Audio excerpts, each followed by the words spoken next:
오늘 우리에게 주시는 하나님의 말씀은 민수기 12장 1절에서 16절의 말씀입니다. 다 함께 일어나셔서 하나님의 말씀을 경청하겠습니다.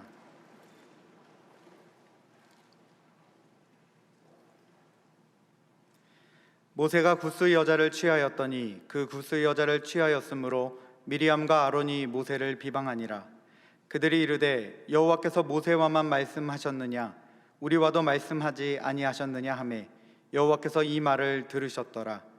이 사람 모세는 온유함이 지면의 모든 사람보다 더하더라. 여호와께서 갑자기 모세와 아론과 미리암에게 이르시되 너희 세 사람은 회막으로 나아오라 하시니 그 세 사람이 나아가매 여호와께서 구름 기둥 가운데서부터 강림하사 장막문에 서시고 아론과 미리암을 부르시는지라. 그 두 사람이 나아가매 이르시되 내 말을 들으라. 너희 중에 선지자가 있으면 나 여호와가 환상으로 나를 그에게 알리기도 하고 꿈으로 그와 말하기도 하거니와 내 종 모세와는 그렇지 아니하니 그는 내 온 집에 충성함이라. 그와는 내가 대면하여 명백히 말하고 은밀한 말로 하지 아니하며 그는 또 여호와의 형상을 보거늘 너희가 어찌하여 내 종 모세를 비방하기를 두려워하지 아니하느냐. 여호와께서 그들을 향하여 진노하시고 떠나심에 구름이 장막 위에서 떠나갔고 미리암은 나병에 걸려 눈과 같더라. 아론이 미리암을 본즉 나병에 걸렸는지라. 아론이 이에 모세에게 이르되 슬프도다 내 주여 우리가 어리석은 일을 하여 죄를 지었으나 청하건대 그 벌을 우리에게 돌리지 마소서. 그가 살이 반이나 썩어 모태로부터 죽어서 나온 자 같이 되지 않게 하소서. 모세가 여호와께 부르짖어 이르되 하나님이여 원하건대 그를 고쳐 주옵소서. 여호와께서 모세에게 이르시되 그의 아버지가 그의 얼굴에 침을 뱉었을지라도 그가 이레 동안 부끄러워하지 않겠느냐. 그런즉 그를 진영 밖에 이레 동안 가두고 그 후에 들어오게 할지니라 하시니 이에 미리암이 진영 밖에 이레 동안 갇혀 있었고 백성은 그를 다시 들어오게 하기까지 행진하지 아니하다가 그 후에 백성이 하세롯을 떠나 바란 광야에 진을 지니라. 이것은 하나님의 말씀입니다. 아멘. 미국 카네기 멜론 대학에서 실패한 사람 10,000명을 조사를 했습니다. 각계각층의 다양한 사람들이 실패한 사람들, 그 사람들을 조사를 했더니 우리가 흔히들 생각하는 인생에 있어서 성공하지 못하는 요인들, 지식이 부족하거나 기술이 없거나 자본이 부족하거나 이런 부분들은 대답한 사람이 한 15% 정도, 내가 그 정도 15% 정도만 내가 이것이 부족해서 실패했다고 얘기했고 85%나 되는 사람들이 나는 인간관계에 실패해서 내 삶에 실패했습니다. 그렇게 대답을 했다고 합니다. 또 미국 보스턴 대학의 헬즈만 교수라는 분이 7세 어린이 450명을 무려 40년간을 추적 조사를 했습니다. 그 40년 뒤에 사회적으로 경제적으로 성공한 사람들과 실패한 사람들을 이렇게 나누어서 분석을 했는데 그래서 보스턴 대학의 40년의 보고서 이래가지고 보고서를 냈습니다. 그 보고서에 보니까 이들의 성공과 실패를 결정짓는 요인이 3가지 있었는데 그것이 이렇답니다. 하나는 타인과 어울리는 능력이 얼만큼 되는가, 그 다음에 좌절을 극복하는 태도가 어떠한가, 그리고 하나는 감정 통제 능력으로 그렇게 이야기를 보고서에 작성을 하게 됐습니다. 이 2가지 얘기를 들어보면 우리 삶에 있어서 우리 인생의 성공과 불행, 흔히들 그렇게 얘기하는 것을 좌우할 수 있는 가장 중요한 요소는 인간관계라는 것을 보게 됩니다. 사실 우리 인생이 관계에서부터 출발을 하게 됩니다. 그래서 이 관계를 통해서 우리는 성장하게 되고 성숙하게 되고 또 상처도 받기도 하고 그것이 우리의 삶에 연속적으로 이루어지고 있죠. 특별히 이제 가족과의 관계는 인생을 살아가는 데 굉장히 지속적인 영향을 끼치는 것을 많이 보게 됩니다. 오늘 본문은 애굽 땅 노예로 살던 이스라엘 백성을 가나안 땅으로 인도하여 가던 모세와 아론과 미리암의 갈등 관계를 보여주고 있습니다. 이들의 문제는 가족 간의 문제를 넘어서 이미 공동체의 문제가 되고 이들의 갈등은 그 개인을 넘어서서 가족을 넘어서서 공동체가 두려움과 무서움에 떨 수밖에 없는 그런 심각한 문제가 되어졌습니다.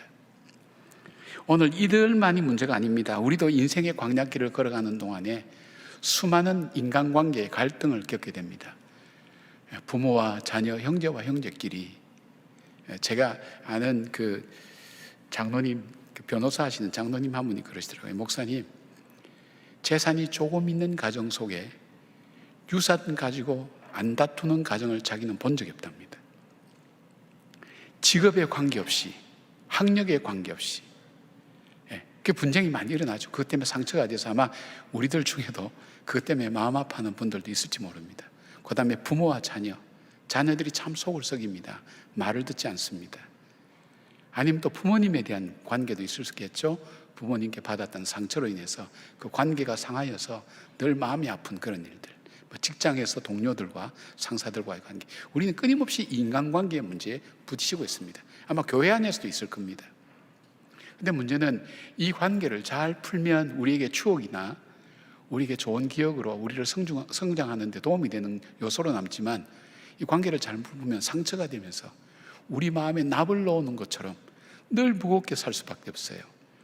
이것이 우리의 마음을 힘들게 만듭니다. 내 마음만 문제가 일어나는 것이 아니라 관계에 문제가 일어나면서 그것이 공동체 전체에 영향을 주면서 어려움을 겪는 일들이 많이 일어납니다. 자, 그렇다면 오늘 이 모세라는 사람은 어떻게 이 자기 삶 속에 일어나는 이 갈등의 문제, 자기의 문제뿐 아니라 공동체의 문제가 된 이 갈등의 문제를 어떻게 해결했는가? 오늘 이 모세의 지혜를 통해서 하나님께서 오늘 우리에게 주시는 수많은 문제 속에서 어떻게 이 문제를 우리 하나님께서 주시는 은혜와 축복의 기회로 삼을 수 있을까 하는 그 지혜를 함께 배울 수 있었으면 좋겠습니다. 지금 갈등 중에 있는 분들 잘 우리가 함께 말씀을 나누면서 실제 적용을 한번 해보시기 바랍니다. 저도 적용하면서 살아갑니다. 인간관계에 있어서 그렇게 한번 생각해 보면 좋겠습니다. 첫 번째, 모세는 갈등의 문제를 하나님 앞으로 가지고 나갔습니다. 너무 뻔한 얘기죠.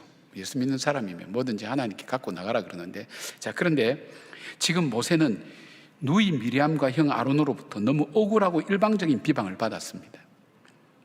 그들의 표면적인 주장은 모세가 하나님 말씀을 듣지 않고 자기 임의로 이방인 아내를 맞이했다는 것이었습니다. 그러나 내용적인 것은 사실을 보면 모세의 리더십에 이들이 투기함으로 비방했다는 것을 말씀은 전해주고 있습니다. 모세는 억울했지만 아무 변명도 하지 않았습니다. 그리고 그가 평소에 해오던 대로 하나님께 이 문제를 갖고 나갔습니다. 그는 홍해 앞에서도 다베라 앞에서도 기브롯 핫다와에서도 불평하고 원망하는 그 백성들에게 원망과 불평의 소리를 들으면서도 그는 그들에게 응답하지 않고 묵묵하게 그 문제를 가지고 자기의 무거운 마음과 함께 하나님께 나갔습니다. 그리고 하나님께 기도했습니다. 하나님이 이들의 갈등에 개입하셨습니다. 8절에 보니까 하나님께서 미리암과 아론에게 이렇게 말씀합니다. 그와는 내가 대면하여 명백히 말하고, 여기에서 대면하였다는 것은 히브리어 페엘페라는 이 단어인데 입과 입을 맞대고라는 뜻입니다. 그러니까 얼마나 친근하고 정확하게 대화를 주고받았는가 하는 것을 하나님께서 입증해 주는 겁니다. 너 하나님께 응답 안 받고 너 네 마음대로 하고 싶은 대로 했잖아, 그렇게 비방하는 모세와 아론과 이 미리암에게 하나님께서 증인이 되어 주시는 겁니다. 나와 함께 그렇게 상의했다, 하나님 응답 가운데 이루어졌다고 말씀합니다. 자, 억울하고 속상했던 모세가 이 문제를 왜 하나님께 갖고 나갔는가? 그 이유가 있습니다. 첫째는 모든 일을 하나님이 알고 계시고 하나님께서 바르게 판단해 주실 것을 믿었습니다. 이 모세의 지난 경험에서 나온 것이고 신앙 고백에서도 하나님께서 이 모든 일을 알고 계신다, 그 믿음이 있었습니다. 전도서 5장 2절 보니까 이런 말씀이 있습니다. 너는 하나님 앞에서 함부로 입을 열지 말며 급한 마음으로 말을 내지 말라. 하나님은 하늘에 계시고 너는 땅에 있음이니라. 그런즉 마땅히 말을 적게 할지니라. 모든 일의 주관자 되시고 심판자 되시고 판단하실 하나님을 그를 믿었습니다. 그리고 능히 이 모든 문제를 해결하실 그 하나님을 신뢰하였습니다. 그리고 또 하나 이유가 있다면, 모세는 이 모든 일들 속에 대적하고 상대해야 될 적이 누군가를 알았습니다. 지금 미리암과 아론, 자기를 비방하는 미리암과 아론은 적이 아니라 바로 자기와 함께하면서 하나님께서 사명을 감당할 사람으로 주신 것을 그는 알고 있었습니다. 분별했습니다. 대적하거나 싸울 대상이 아니라 그 배후에서 이간질하며 거짓말하며 더러운 일을 일삼는 사단이 있다는 것을 영적인 모세는 깨달았습니다. 그래서 이 싸움의 승리자 되시는 하나님께 도움을 요청하고 하나님의 인도하심을 구하는 기도를 드리게 된 겁니다. 에베소서 6장 12절은 이렇게 말씀합니다. 우리의 씨름은 혈과 육을 상대하는 것이 아니요 통치자들과 권세들과 이 어둠의 세상 주관자들과 하늘에 있는 악한 영들을 상대함이라. 비록 자기를 비방하는 미리암과 아론이었지만 이들은 하나님께서 내게 보내신 동력자요 그리고 협력자라는 것을 그는 알았습니다. 분별했습니다. 저걸 잘 분별하는 게 좋습니다. 여러분, 자녀가 말을 안 듣는다고 참 요즘 그렇죠. 옛날에는 미운 7살 그랬는데 요즘은 어른들이 때려 죽일 7살이라 그러더라고요. 근데 그 나이가 점점 내려와요. 말을 안 들어요. 고집을 피우고 얼마나 속상합니까? 힘듭니까? 그때 어떻게 합니까? 이 원수 때문에 내 인생 망쳤다 그렇게 얘기합니까? 너 이제 호적을 파가라 뭐 이렇게 한다든지 뭐 그렇게 뭐 화나면 그렇게 할 수 있지만 그렇게 합니까? 그걸 못 합니다. 왜요? 내 자식이기 때문에, 우리 가족이기 때문에. 마찬가지입니다. 모세가 바로 그거였습니다.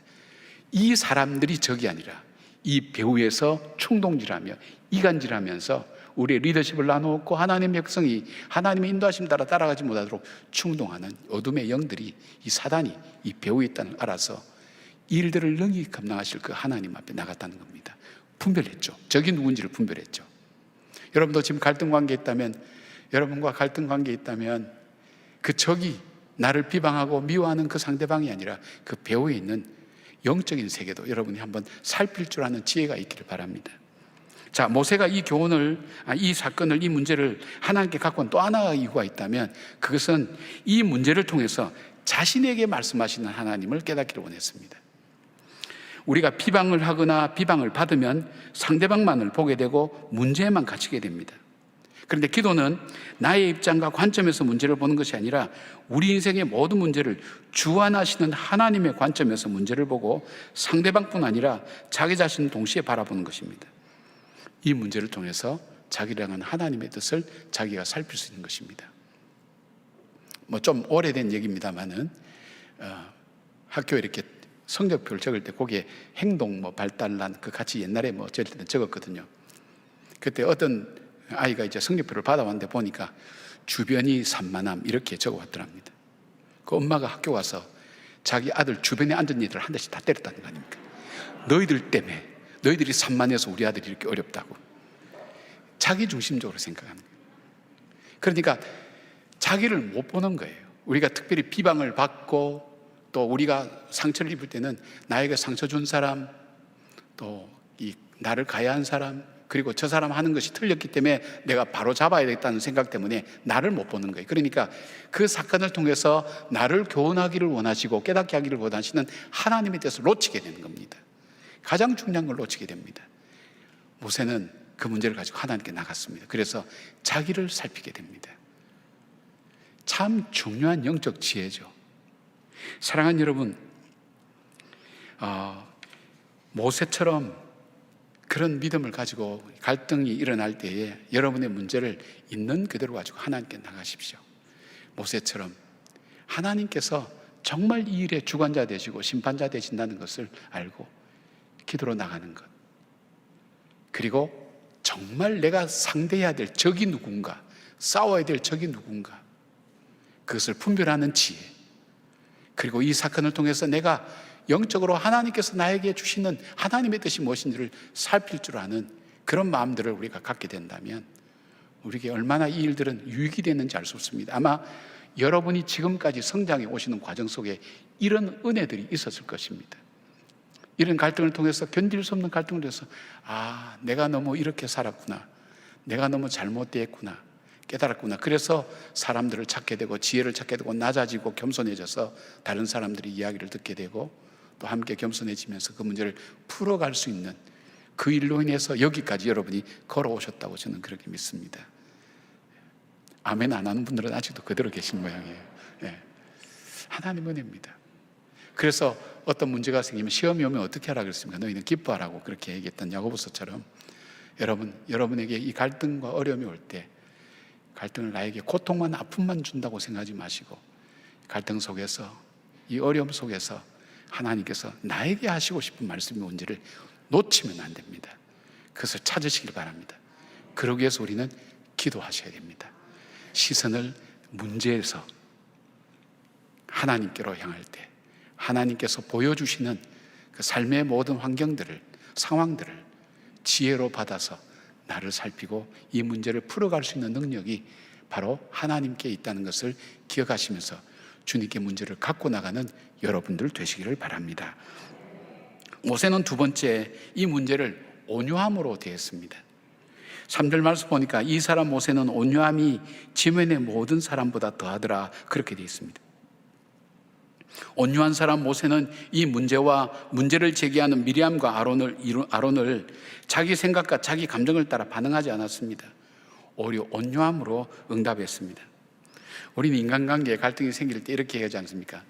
너가 나에게 그렇게 했기 때문에 내가 화나고 지금 너한테 욕하고 있는 거 아니냐, 너가 나를 그래 만들었다고 얘기를 하고 있습니다. 흔히들 그렇게 얘기합니다. 그러나 여러분, 잠깐만 멈춰서 한번 생각해 보십시오. 저 사람이 나에게 그렇게 했다 할지라도 그 다음에 우리에게는 그것을 가지고 어떻게 반응할 것인가 하는 방법을 우리가 선택할 것밖에 없습니다. 즉, 내 감정과 내 속상함이 담긴 그 반응, 그것을 하겠다고 여러분이 선택한 겁니다. 그럼 모든 사람이 그렇게 해야 되는데 안 그런 사람도 있거든요. 한 발 뒤로 물러서서 침묵하고 가만히 지키는 사람도 있거든요. 반응이 달라요. 일어난 사건은 같지만 반응은 다른 거예요. 거기서 선택하는 거예요. 근데 너가 나를 그렇게 화나게 만들었다 하는 것은 그 사람은 자기가 그 화내기로 작정한 선택한 것을 인정하지 않는 거예요. 그걸 모르는 거예요. 근데 모세는 자기 감정과 속상함의 일대로 다루지 않고 온유함으로 그 문제를 다루었습니다. 온유라고 하는 것은 히브리어 아나우라는 이 단어인데 명사적인 의미로 사용되어서 온유한 자, 겸손한 자로 번역되는데 구약 성경은 고난을 통해서 이루어진 경건한 자의 도덕적, 영적 상태의 성품을 얘기한다고 그렇게 얘기하고 있습니다. 시련과 고난을 통해서 다듬어지고 만들어진, 조금 애매한 얘기일 수 있지만 신약의 의미를 찾아보면 더 정확하게 볼 수 있습니다. 신약에서는 이 단어를 주로 사나운 짐승을 길들이는 데 사용했습니다.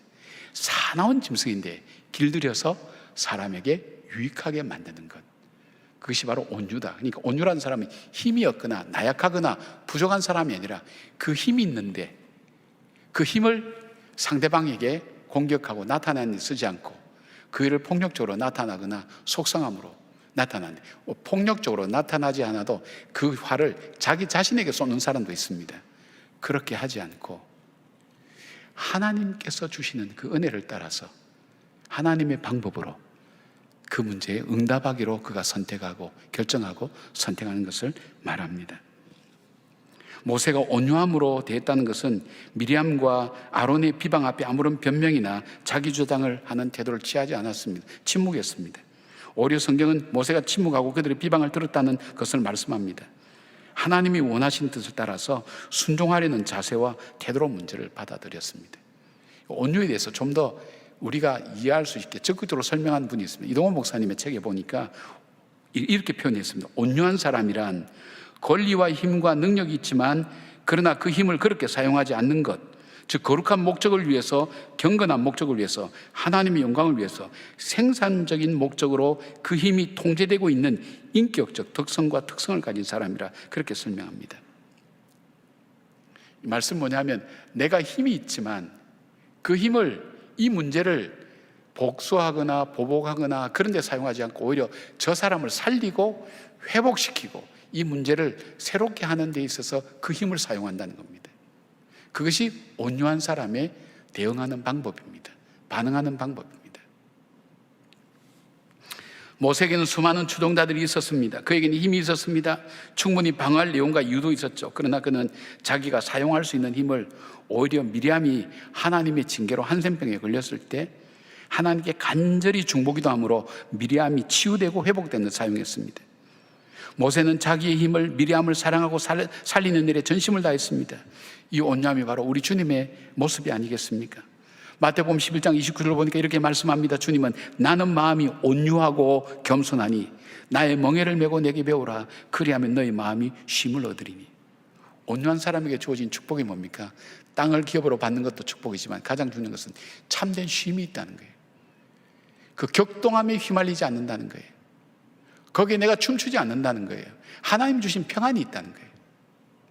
그리고 하나님께서 주신 지혜를 통해서 그 일을 열어갈 수 있는 하나님의 은혜가 바로 이 가운데 있다는 것입니다. 주님은 천군천사를 동원해서 자기를 십자가에 못 박으려 하는 사람을 다 멸할 수 있지만 그렇게 하지 않았다고 말씀합니다. 그리고 하나님 뜻에 순종해서 십자가의 길을 가장 나약하고 낮은 모습으로 짊어지셨습니다. 그리고 자기를 못 박는 사람들을 오히려 용서해달라고 하나님께 간청하셨습니다. 베드로전서 2장 23절에 베드로는 이것을 이렇게 평합니다. 말씀합니다. 욕을 당하시되 맞대어 욕하지 아니하시고 고난을 당하시되 위협하지 아니하시고 오직 공의로 심판하시는 이에게 부탁하시며라고 그렇게 말씀합니다. 바울은 갈라디아서 5장 16절에 이렇게 말합니다. 내가 이르노니 너희는 성령을 따라 행하라. 그리하면 육체의 욕심을 이루지 아니하리라 하시고, 성령의 열매는 22절 23절에 사랑과 이름과 화평과 오래 참음과 자비와 양성과 충성과 온유와 절제라고 말씀합니다. 무엇을 말씀할까요? 우리가 어떤 문제가 일어났을 때 내가 내 마음속에 일어나는 나의 감정과 나의 욕심을 따라 그리고 내가 가진 의를 따라서 이렇게 하게 될 때에는 그 속에서 육체의 열매를 결과가 그렇게 나타난다는 것입니다. 갈라디아서 5장에 보면 육체의 열매가 무엇인지 잘 설명하고 있습니다. 그러나 내가 성령의 내 본성은 받아들일 수 없지만 성령에게 내 자신을 쳐서 복종시키고 그 말씀대로 순종해 갈 때에 우리가 맺는 열매는 바로 이 인격의 열매입니다. 성품의 열매입니다. 하나님께서 우리를 그리스도의 장성한 분량까지 성장할 수 있도록 우리를 만들어 가신다는 겁니다. 여러분은 그렇게 살아오지 않았습니까? 여러분 보면서 온유함을 많이 발견합니다. 그러나 이 모세처럼 다른 일들에 대해서는 우리가 온유할 수 있지만 나의 약점을 붙잡고 나에게 직격적으로 얘기할 때는 우리의 온유함은 어느새 사라지고 분노와 속상함으로 가득 차지만 이걸 그대로 인정하는 겁니다. 인정하되 하나님께 갖고 나갈 때에 하나님께서 우리에게 성령의 은혜를 주셔서 우리로 하여금 그 감정과 그 생각에 휘말려 들지 않고 성령께서 주시는 그런 일들을, 그런 마음들을 우리에게 주셔서 우리로 하여금 온유하게 응답하게 하면서 성령의 열매가 그 문제 속에서 열려질 수 있도록, 기가 막힌 일입니다. 정말 아름다운 열매가 맺힐 수 없는 가운데서 그 일을 통해서 좋은 결실로 나타나는 것을 봅니다. 여러분 경험을 여러분들이 종종 하셨을 것입니다. 갈라디아서 5장 25절 26절에 이렇게 얘기합니다. 만일 우리가 성령으로 살면 또한 성령으로 행할지니 헛된 영광을 구하여 서로 노엽게 하거나 서로 투기하지 말자, 그런 말씀을 주시고 있습니다. 사랑하는 여러분, 사단은 우리를 우는 사자처럼 찾으면서 믿는 자를 넘어뜨리고 믿음의 길에서 낙심하고 포기하게 만듭니다. 이간질합니다. 혈기와 불평과 원망을 하게 합니다. 이럴 때 자신을 육체의 소욕에 맡겨두지 마시고 성령의 인도함 앞에 맡길 때에 주님께서 우리를 주장해 주시고 내 성품까지도, 내 습관까지도 그것을 통해서 성령의 열매를 맺게 하시는 하나님의 역사를 체험하실 수가 있습니다. 속상한 일 많으시죠? 속상한 거 속상하죠. 그러나 그것에 대해서 반응할 때, 온유함으로 행할 때 성령께서 우리를 도우시고 바로 그 일을 통해서 유익한 결실로 우리의 삶을 인도해 주신다는 것, 우리에게 평안으로 인도해 주신다는 것 믿고 기억하면서 여러분 주님의 도움을 구하는 여러분들 되시길 바랍니다. 저는 기억합니다. 제가 설교가 길 때도 여러분이 온유함으로 대해 주셔서 끝까지 참아 주셨더니 설교하기 위해서는 설교 5분 줄이는데 50년이 걸립니다. 저는 짧은 기간 동안에 10분을 줄였습니다. 놀랄만한 일입니다. 기적을 기적으로 생각하지 않는 여러분, 기적입니다. 자, 세 번째, 모세는 어떻게 했을까요? 모세는 자기의 이 갈등 문제를 어떻게 했을까요? 세 번째는 비방자와 함께함으로 공동체를 회복했습니다. 15절 16절 보니까 이에 미리암이 진영 밖에 이래 동안 갇혀 있었고 백성은 그를 다시 들어오게 하기까지 행진하지 아니하다가 그 후에 백성이 하세롯을 지나 바란 광야에 진을 치니라. 아까 말씀드린 것처럼 사람들은 자기를 비방하고 어려운 문제를 당할 때에 분노하고 화나고 견딜 수 없고 복수하고 싶은 마음이 마음속에 많이 듭니다. 심지어는 거리를 두고 저 사람과는 상종하지 말아야 되겠다, 거리를 두고 아예 보지 않는 사람들도 많습니다. 자, 모세는 미리암과 아론의 비방이 얼마나 서운하고 억울했겠습니까? 이 어렵고 힘든 광야길을 걸어가는데 원망과 불평으로 가득 찬 저 백성들 사이에서 도움이 되리라고 기대했던 바로 가족들이 자기 편이 되어주지 않고 자기를 오히려 비방하고 자기를 오해하고 자기에게 조롱과 여러 가지 질시를 보낼 때 얼마나 그 마음이 아팠겠습니까? 더구나 아론과 미리암은 백성들에게 막강한 영향력을 가진 지도자 아니었습니까? 홍해를 건넌 후에 미리암의 노래를 온 백성이 따라하면서 그 노래는 얼마나 유명한 노래가 되었고 메시아를 찬양하는 가장 표변적인 노래가 되지 않았습니까? 아론은 대제사장의 역할을 맡아서 제사를 책임지는 하나님을 직접 대면하게 하는 중요한 역할을 하지 않았습니까? 힘을 가지고 있는 분들이었습니다. 그러니까 실제적으로 모세의 리더십 위협도 되는 사람입니다. 그래서 이번 기회에 이들의 세력을 죽여버리고 내가 리더십을 다시 확립해야 되겠다, 그런 마음도 가질 수가 있었을 것입니다. 그러나 모세는 그렇게 하지 않았습니다. 미리암이 하나님의 징계로 한센병에 걸려서 죽어갈 때에 아론은 모세에게 용서를 구합니다.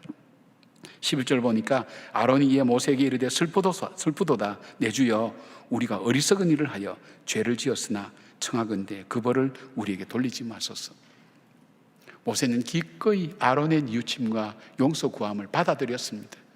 그리고 그가 기도하는 것처럼 하나님 앞에 자기 문제처럼 그 문제를 끌어안고 미리암을 위해서 간절히 청하건대 하나님 간구합니다. 저 미리암의 저 병을 낫게 하시고 살려달라고.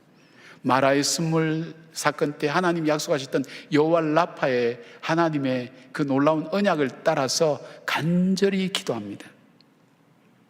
이 사건은 모세와 아론과 미리암만의 관계만은 아니었습니다. 이스라엘 전체 공동체의 문제가 되었습니다.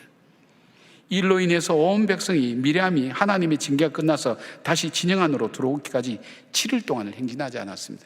기다려주는 것입니다. 여러분, 함께 한다는 것은 기다려주는 것입니다. 믿어주는 것입니다. 바로 모세와 그 공동체는 미리암이 다시 회중 안에 들어와서 자기의 역할들을 할 수 있도록 그 위치를 회복시켜 주었습니다. 그리고 공동체에 깨어진 금이 간 그 공동체를 하나로 더 많이 결속하는 계기가 되었습니다. 이것을 통해서 이스라엘 백성이 깨달은 게 뭘까요? 죄라는 것이 이렇게 무섭구나. 하나님 뜻에 상관없이 산다는 것이 이렇게 무서운 결과를 만드는구나. 미리암과 아론은 어떻게 생각했을까요? 모세라는 사람을 하나님 세워주셨구나. 그리고 우리에게 너무 귀중한 사역을 맡겨주셨구나.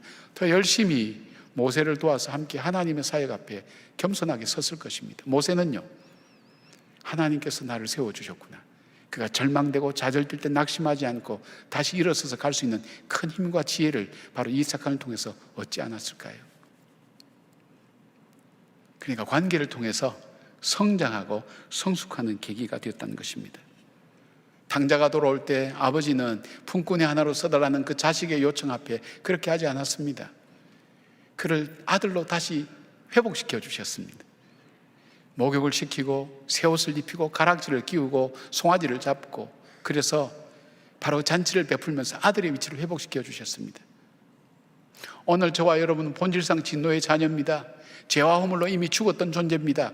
우리는 가치가 없는 존재입니다. 회복 가능성이 없는 존재입니다. 그런 우리에게 예수 그리스도를 통해서 십자가의 보혈의 피로 우리를 용서해 주셨습니다. 용서해 주실 뿐 아니라 우리를 하나님의 자녀로 삼아 주셨습니다. 회복시켜 주셨습니다. 우리가 기도할 때 하나님 응답하시고 우리가 간구할 때 주님께서 들어주시는 바로 우리의 신분을 하나님께서 회복시켜 주셨습니다. 우린 거룩한 주님의 자녀입니다. 이 복되고 귀한 말씀 앞에도 아멘으로 화답하지 않는 여러분들은 진정으로 마스크를 쓰고 계신 분들입니다. 우리 다 같이 아멘 해보십시다. 아멘. 네, 우리 하나님께서 우리를 용서해 주시고 회복시켜 주는 그 사랑을 우리는 받았습니다.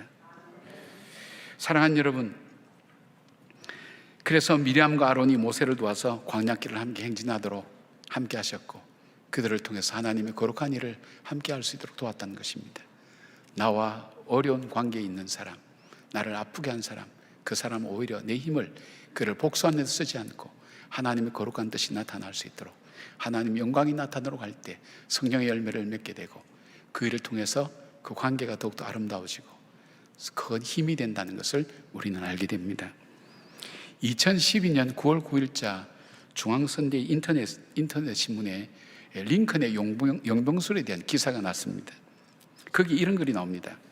미국의 제16대 대통령 링컨은 대통령에 당선된 후 제일 먼저 예상을 깨고 정적인 더글러스를 순회 특사로 임명하여 연방정부가 전쟁을 수행할 수밖에 없는 이유를 각주에 설명케 했습니다. 천하 사람들이 더글러스는 링컨과 노예 제도에 관한 정치적 견해가 정반대했던 인물이라는 것을 다 알고 있었습니다. 그 정적을 자신의 특사로 택해서 전쟁의 필요성을 설명하도록 한 것입니다.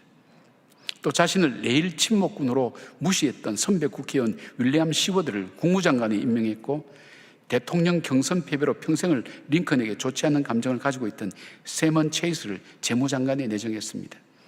그 자신에 대한 악감정을 모를 리 없는 링컨이었습니다. 그러나 이들의 도움으로 링컨은 남북전쟁에서 승리할 수 있었습니다. 시워드는 남부에 기울어져 있던 유럽 국가들과 외교전을 통해서 남부를 고립시켰고, 전쟁 후에는 알래스카 땅을 러시아로부터 에이크당 2센트씩 총 720만 달러에 매입하는 데 성공했습니다. 당시 시워드의 별장, 시워드의 아이스박스라는 조롱을 받던 알래스카는 미국 개국 이래 최대의 요즘 말로 대박이 되었습니다. 체이스는 전쟁 비용 조달을 위해서 인컴텍스, 소득세를 처음으로 미국에 도입했고, 그리고 지폐를 처음으로 발행해서 오늘날의 통화 시스템을 완성시켰습니다. 경제적으로 든든하게 만들었다는 겁니다. 그리고 불가능할 것처럼 보였던 5억 달러, 지금은 뭐 그렇게 많지는 않지만 그 당시에 엄청난 불가능한 돈이에요. 5억 달러 전시 국채도 성공시켰습니다. 링컨은 이들을 통해서 위대한 일을 하였고, 하나님께서 그에게 주셨던 그 꿈을 이뤘던 사람이 되었습니다. 기도의 사람 링컨, 바로 그는 하나님의 인도하심을 받은 사람이었습니다. 그의 정적을 오히려 자기의 동력자로 삼고 기다려주고 믿어주고 신뢰함으로 그 나라를 세워나갈 수 있었습니다. 뭐 양쪽 다 훌륭한 사람들이죠, 여러분. 사랑하는 여러분, 인간관계에 갈등이 있습니까? 예, 많이 힘들 겁니다. 아플 겁니다. 속상할 겁니다. 그러나 그 갈등을 통해서 하나님께서 오늘 나에게 주시는 말씀이 뭘까요? 우리 머리카락까지 세심받으셨고 참새 한 마리가 팔리고 떨어지는 것도 하나님 뜻이 아니면 안 된다 그랬다면 이 일은 우연히 일어난 일은 아닐 겁니다. 나에게 말씀하시고 싶은 하나님의 뜻이 있을 것입니다. 바로 그것을 놓치지 말기를 바랍니다. 갈등을 통해서 성령의 열매 맺기를 원하시는 주님의 음성을 듣고 성령의 열매를 맺어가는 여러분의 삶이 되어서 그 열매를 통해서 우리의 이웃들이, 후손들이 복의 복을 누리는 축복의 통로가 되는 귀한 여러분 되시기를 주님의 이름으로 축복합니다. 아멘. 기도하겠습니다. 하나님 감사합니다. 성령의 인도하심 따라 걸어가는 주의 성도들 되게 하셔서 내 감정과 간섭과 습관을 따라 문제를 풀어가지 않고 반응하지 않고 하나님의 인도하심 따라 응답하며 주의 도우심을 구하는 주의 백성들 되게 하셔서 이 갈등이 변하여 감사의 조건이 되게 하시고 하나님께 영광이 되게 하시며 너희가 시험을 만나면 온전히 기쁘게 여기려 했던 하나님 야고보 하나님 사도의 귀한 말씀을 기억하면서 하나님 우리가 어려움이 올 때 낙담하지 않고 주의 뜻이 뭔지를 살필 줄 아는 지혜와 여유와 넉넉함을 우리에게 허락하여 주시옵소서. 성령의 인도함을 받는 주님의 백성들 되게 하여 주시옵소서. 주님 시온의 대로를 활짝 열어주시고 물된 동산처럼 풍성케 하여 주시옵소서. 예수님의 이름으로 기도드리옵나이다. 아멘.